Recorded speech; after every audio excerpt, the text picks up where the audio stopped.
Dr. T.R.Gopalakrishnan Nair. Dr. Nair is a fellow of Institute of Engineers.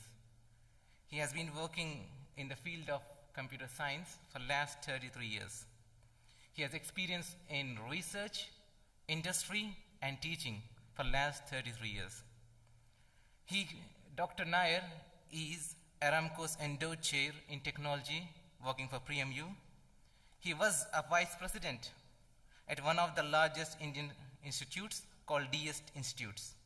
Later, he was the founding director for RIIC. It is also in India.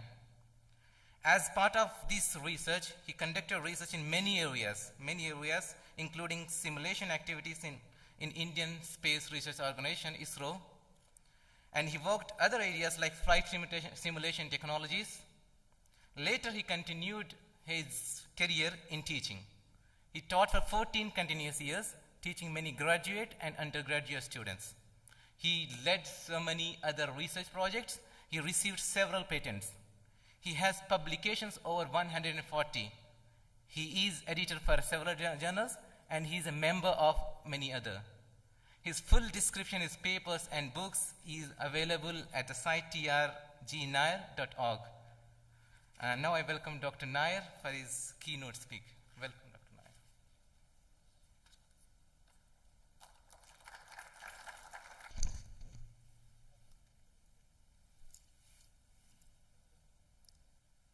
Good morning, ladies and gentlemen. It's a matter of great pleasure for us to have you all here.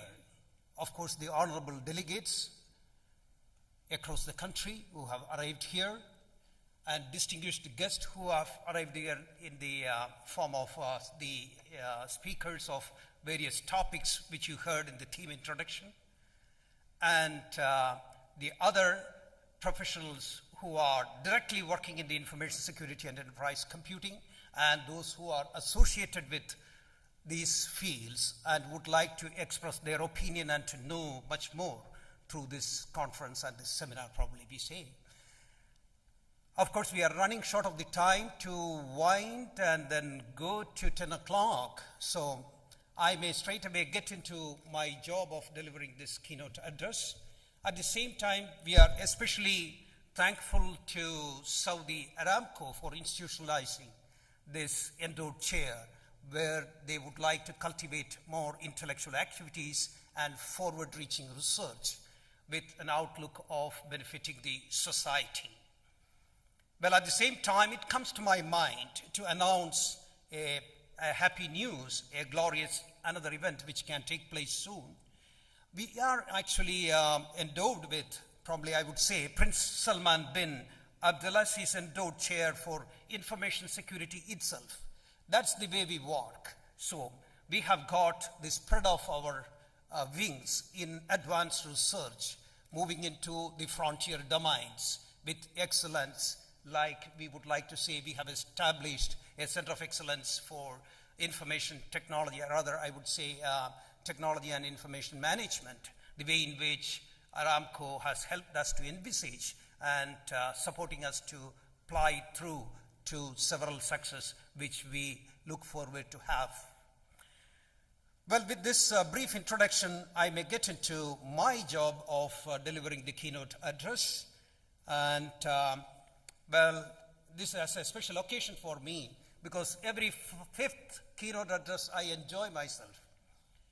And this is the 55th, if I'm right, because next one is going to be in Bangalore, actually in one of the leading institutes there, inaugurating another conference. So every 5 I count.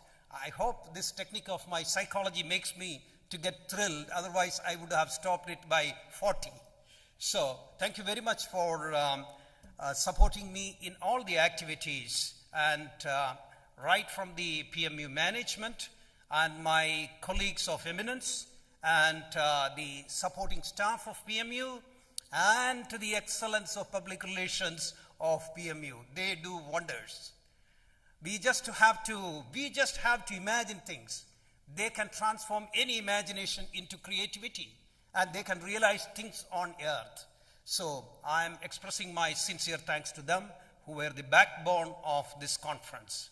And my sincere thanks are due to the speakers who have already arrived here, those who have selected excellent topics and was in continuous touch with me for the last 3 months.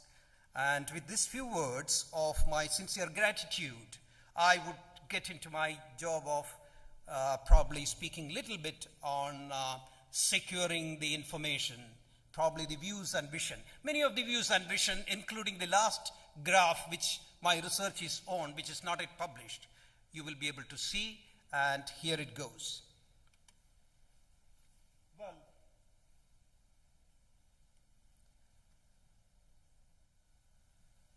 there are hundreds of definitions of security you can get. Several books have been written, and people make money out of security. People make fame out of security, but rarely security makes fame out of itself. It becomes a big challenge. It diminishes the profit, it diminishes the fame, any lapse of security, and it creates business discontinuity.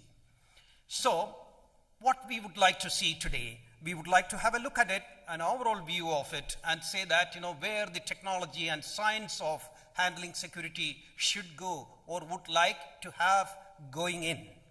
The security is a general term, as I told you, which governs the systems and devices for controlled access and utilization. It can be the social system. It can be your computer system. It can be your mechanical engineering side where the documents are kept, anything for that matter. It can be the social governance. It can be the government. It can be the military. It can be the any type of service you provide, and you want to have certain things belonging to a particular authority or cluster or a handling system. Then if it goes above that, we say it's a violation of security. Secure systems, thank you, 1 minute. Because I tend to walk, so it may create problem otherwise. All right, so the secure systems are dominant. Is it only the phenomenon of 20th century that we got concerned? No, not at all. See the beauty of security. So several stages in human evolution, not only in the human evolution, even the molecules would like to have the security when they trap the quantum levels. They don't want any excursions to be made for the stability of the atom or maybe stability of the quarks or the sub-quarkian world where explorations are going on.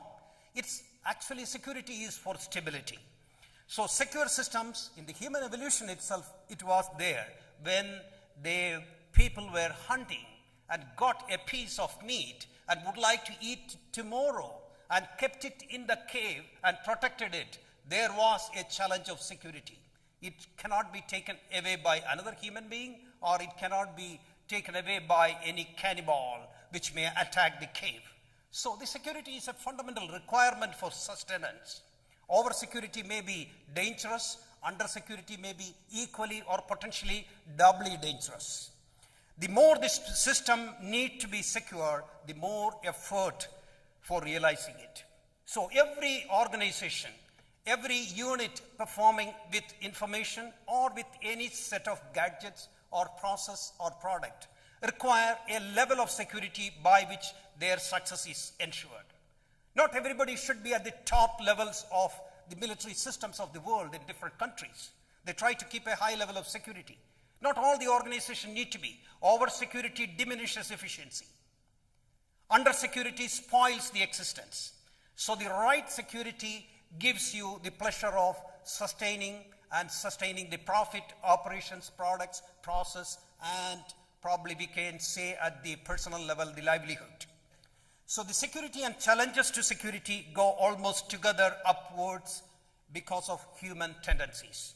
I wrote this because of human tendencies. At the same time, I realized it's not only the human tendency.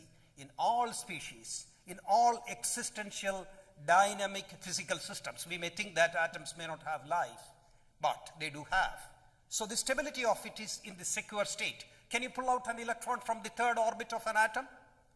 How much energy is required to take out the third orbit atom PS3 of sp3 hybridization from a carbon? It's so impossible.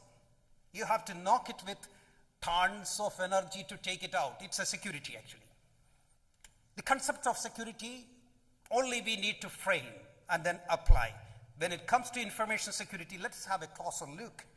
And then the computing security is a big challenge from the first public use of computers. It's not a new idea at all. It is not at all a new idea. Then where is the problem now? As the enterprise moved in for commercial and general purpose computing, you know that 30 years back or 40 years back, Walmart was not using an array of computers for distributing things. And many of the stores didn't have, other than maybe the cash registers. Go back to 60 years, they had only the cash register or the mechanical computing system there. So nobody can come and take away things from it because it didn't have anything much. When you compute, you get the result. If you write on the paper, you have it. Otherwise, you forget it. The security depends on what you have. So as the enterprise moved in for commercial and general purpose computing, the requirement of information security in the electronic form came up. For more efficiency and increased gain, they did it. Security also emanated as a challenge. It sprang up. When the things are available for others, the security comes in. Who must have it? Who must not have it? So, from protecting the data to protecting transactions and operations. Look at that. When you want security in the information systems, you require to protect the data or the information. You have to protect the transactions. You have to protect the operations.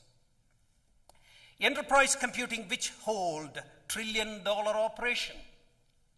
The world, when we are looking at it, there are several business firms at the giant size to smaller size. If you integral 0 to 1,000, 10,000, or maybe 25,000, the leading ones of the Forbes list, if you integrate them, they immediately run into trillions of dollars. The whole asset, what they manage through information. Not only the asset, I mean the IT infrastructure and IT operations. So they are all need to be secured because we have to do the information security over that. Security is a term much is widely discussed in computer science and software engineering, but more confused of its identity than being discussed hitherto. This is the problem. The more we explore into the security, the more exposition it will bring. That is the secret. If you are closing eyes at some place, I am comfortable with this, you can sleep well. But if you look into any of the operating systems, including the previous versions of the Unix, to the current XYZ companies introduced several types of operating systems. As an operating system man for the last 33 years, I know where the gap is. If I have a mischievous mind, I know the sockets where I can masquerade things. It is a known fact. How many people do wrong things? That's the only question actually. So the way in which computer science evolved till today, in my opinion, it was an evolution from the primitive stage to a sustaining stage. We have not come to an information handling system which can plug all the things in the time of inception itself. If at all we plug today something, it is plugging a dam leaking from the front side. You can do several things to control the leaks of the dams. You can stick things in the front. You know the hydrodynamic pressure, when the area comes down, the total pressure over that multiplies. This is the basic principle. So, whether it is different versions of the Unix system or whether it is actually loose-knit and integrated through system calls, type of operating systems which is available in the market, there is enough chance for being insecure. Doesn't mean that all systems are insecure, but there is a probability for being insecure while we deal with every security. Of course, when viewed globally, there are two main aspects to security. There is enough confusion all the time. I was talking to Robert Gill, who is working in Spain now. You can see his site actually, software security engineering. So the point is that the security, what we do, I was talking about 2 weeks back. So the aspect what we discussed is that security, what we do today, it is ad hoc. Can it be actually based on principles, practices, and basic theorems we can construct into SDLC, which I will be talking later. So the system development life cycle, whether we can have identified points when we integrate a set of security challenges we have already plugged. Do we have a convincing system can be developed? Should we have a new standards committee? These things I will be talking because these are the front-running thoughts of today. So there is another confusion related to that because most of the time the computer science, computer engineering and software engineering look into security with a mess. How do I lose things? How do the entry or the access, which I will be talking later, how it is going to be controlled? Is that guy a good guy or the bad guy? Good guy, bad guy, it's not a concern for a computer scientist. We have actually logically correct steps of access and logical correct steps of making it available. Beyond that, we can't mix up things of the social systems. And if you try to do it, it will continue to be a mess. So we require to isolate two things, actually, the administrative aspects of the security. Many of the nations, you can see in the Google definitely, so many of the nations have got now legal and administrative systems for security of the information. If you are trying to transport those legal terms into computing, then you will end up with a lot of clauses getting implemented, but the real technology security is not achieved. So the computer scientists, computer engineers and software engineers, they need to isolate what they have to do for the lapses which are existing and the lapses which may come up when the operation of an application system comes in. So right from the design, we need to plug the technological gaps and then ensure that the sociological requirements are met with the later time. So the technology and implementation strategy for products, process and operations for secure access and utilization is the key area which need to have systems designed based on principles. Many of the textbooks of the security, if you check, they will talk many cases and many instances, but it doesn't reach anywhere. If you are repeating the same system, you can use it. But where is the general principles of security? Or can we have a new system or a new set of operating systems when the new versions come, where built-in standard checks, gateways, and control gates, the control locks, gateways, and other things are there, even on a single message when it goes. It carries security, secure identity. Computer scientists and engineers have a lot more to contribute to the second field. It has to be done at microscopic levels and at macroscopic levels. This separation is not very clear in the case of security discussions, what we see in the IEEE forums too, many of the cases where we look into, because it gets messed up with immediately large-scale system. If I have a transaction processing system, if I have a standard product utilization system, or anything you take, immediately the product utilization aspects and the security gets in. But a secure system is secure whether it is a product processing or a payroll system or a large database management for certain critical purposes. Not only in that, embedded systems also require large-scale security. If it is meant for a nuclear power plant, I cannot make a variable change. Otherwise, Chernobyl will repeat. A guy tested a temperature change in Chernobyl. This is not a story. I feel it's the right one. Well, Fukushima also has given actually catastrophic dealing and how much information security is required there too. I've written about it. The security, when we look at it, so the information security deals with the access and utilization. Access is a large topic.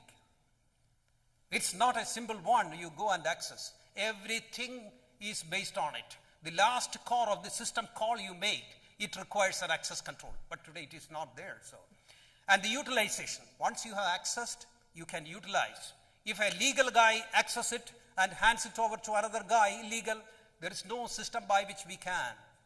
So the tagging and the utilization factor, so it's a big challenge. Confidentiality, it comes under all this, and the integrity and the availability.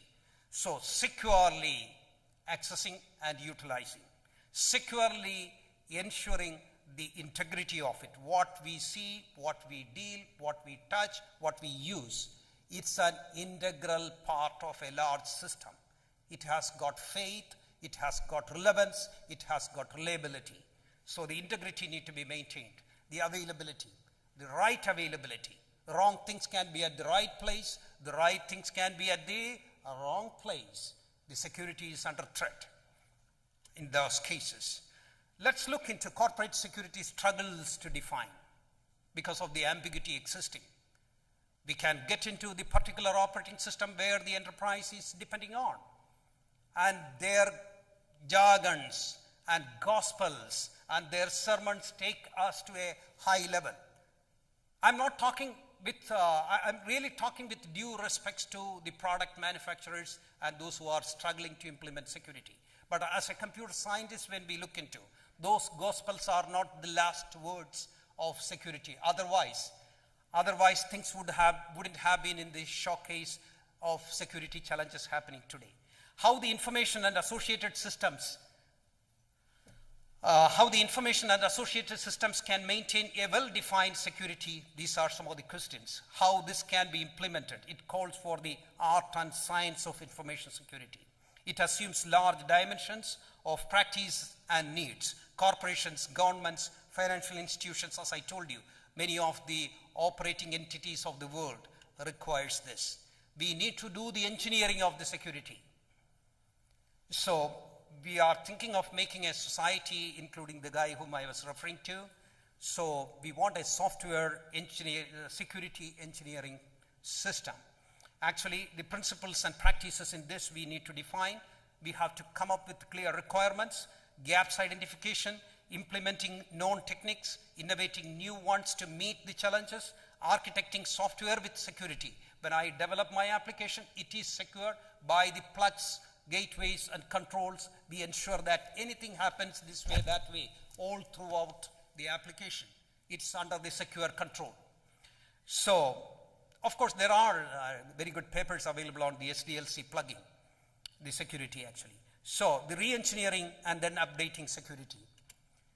Well, when we look at it, we can see that, any application SDLC will have the initiation and then development and then implementation, operation, maintenance, and disposal, which is actually encircled by the existence of the network and the system features and the information architecture which lies over this and then functions to make you or get you what you want, and the external connections like internet or the private networks or multiple private networks over which transactions takes place. It must all meet the basic CIAN, the confidentiality, integrity, the authenticity, the accessibility, and non-repudiation. So people should not say that I did it, but I am not responsible for it. This is the only legal part we would like to integrate. And the research is going in a big way. Many people spent a lot of money, and I think it's more money to be spent. So administration and legal coupling, isolate and deal, find out loopholes in the architecture with respect to users, systems, communication, storage, process, and enable plugs at all levels of SDLC. System development life cycle, not the software development, I mean. The research need to improve in creating security-driven data structure for process and resources. Layered theory of security, we need to warm up, confirm, and establish the right edifice for it to grow. Low-level security to high-level security, the layered structure should support, and the locks, gateways, and implementing intelligent security. It is the need of the day. And security engineering must become a diversified field of security software engineering, which I was talking. Many of the youngsters here must get involved with it, and if you require any support, you can contact me too. Further standards committee required. I'm going to write, along with a few other guys across the world, we are going to write to IEEE and ACM that please concentrate on this. Further standards committee required for secure enterprises computing architecture so that security is beyond the vendor jugglery. With all respect to all the people who are selling the operating systems. But there is a big vendor jugglery going on. But we are not satisfied with that. Because with you guys, we have the security gaps, we have the security loopholes. And the quiescent security diagram, which I promised you to show my frontier research, features in the security system will go upwards in the y-axis, and the size of the operation will build up in the size of the operation can build up because 10,000 people becoming actually 100,000 people, or the organization builds up 100,000 times the profit year over year, the greedy profit, which makes it to grow and then diminish sometimes. And what happens to the security curve? And we have got problems actually at the bottom level. When it grows, definitely we will look into the security aspects. Known and resolved will continue to improve. How secure you are. If you are operating within that and you don't expand it, you are always secure because known problems are there with the suppliers. We will control yourself within that. And you have actually known problems, but it remains to be unresolved. Some of the sockets are open, we know, and maybe because of that, and I want to keep it for future purposes or my ad hoc connections. So unresolved problems will be there. It becomes vulnerable. But there is a guy there who is actually unknown and unresolved. You cannot put actually the supplier into difficulty because it is unknown to him also. But it may be known to some other people. That is the point in it. Unknown and unresolved is there with every system. So if you try to operate those features, you are getting into trouble, catastrophic. So catastrophic levels, vulnerable levels, and safe levels. When the size of operation increases, you will be using much more features than what you had yesterday. When the feature increases, you may make a tracking into the known and unresolved. There will be a time where you are there, and then you can come back to the safe, or you can have a track. This is only a standard track I have shown. You can see the curve like this. You can travel inside, but less features used, only known features used. Unknown features you can try, but unknown feature means feature is known. Its security is unknown. That's the point. And the feature with totally unknown, total quality of the feature is unknown, and then unresolved items are also there, means you are at catastrophic point, anything strikes. If it strikes, it works. Otherwise, you are safe. Until and unless secure aspects, it is challenged, it's not a problem. So that's the beauty of security. And now you can see, as the time passes, you can see that catastrophic things can be vulnerable, and it can be safe also if you are solving it. The unknown things are becoming known to us, and we find the solutions for it, it becomes safe. So if you are discussing enterprise A is discussing with enterprise B, oh, we had this problem, but we don't have a problem with it. If you are knowing it and you have controlled and plugged it, it is no more a catastrophic. If it's unknowing and it is in your operations, if it is uncontrolled, you are going to be in the catastrophic region. So this is the style with which the state diagram goes. Another associated quadrant diagram is there, which will explain the transmigration of the vulnerability and then catastrophic nature and the safe nature. So different organizations at different stages. So see that. With that, I would like to conclude my keynote address. Thank you very much. And write to me. In my email address is there and my site is there. You can see some of these parts of the talk there, and I hope I can put this talk too. Thank you very much.